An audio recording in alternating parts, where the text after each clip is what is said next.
Okay guys, let's start with the E minor chord, because it's quite an easy chord. There's only white keys, no flats or sharp. So E minor. Now this shape of chord is quite a nice shape. It's got a nice shape to it. But what if you'll find will eventually happen is that if you have to play this chord over and over and over and over again, eventually you could get bored. Potentially you will get bored. So how do you deal with this? Well,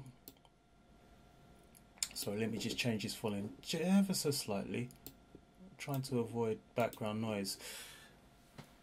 You can change this chord to make a different sound. Now remember that with a chord you can do inversions, such as if I move that to the top,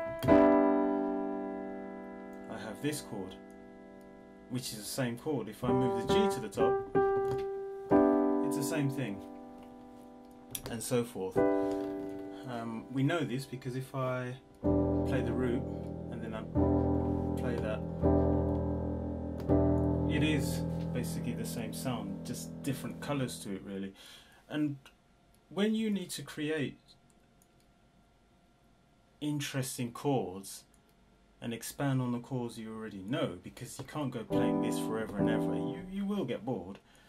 You take this principle into account, the principle that however you separate the notes out, whichever you put them, basically speaking, it is the same chord.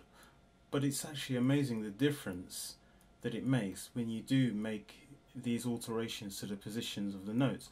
So let's take an example. We have E minor.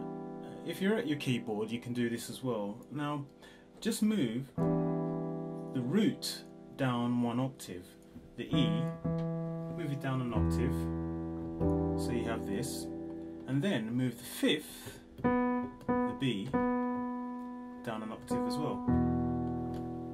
So you have this. Now listen to this. Already it makes quite a nice difference, doesn't it? From this to this. Now pay attention to what I did there. We had the original chord and I moved the 1 and the 5 down. So I moved these two notes. Sorry, but kept these two. It's still the same chord. All I did is I moved these notes down. So when I move them down, oh, what a lovely sound. Now obviously you're not going to be playing just an E minor all the way through every single song you play.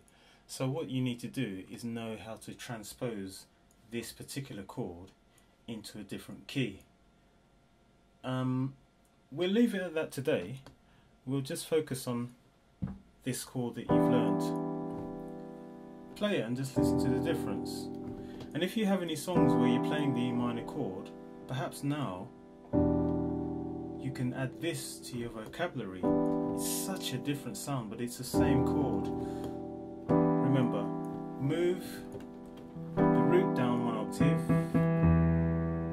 and then the fifth down one octave and play the chord. In tomorrow's lesson we'll look at how you can create this shape in all the other keys very quickly, so that you can add it to the songs that you're using, the songs that you play that have a minor chord in. Doesn't have to be just E minor, it could be C minor, it could be, you know, it could be F minor, whatever, or E flat minor. But that will be in the next lesson. I hope this helps.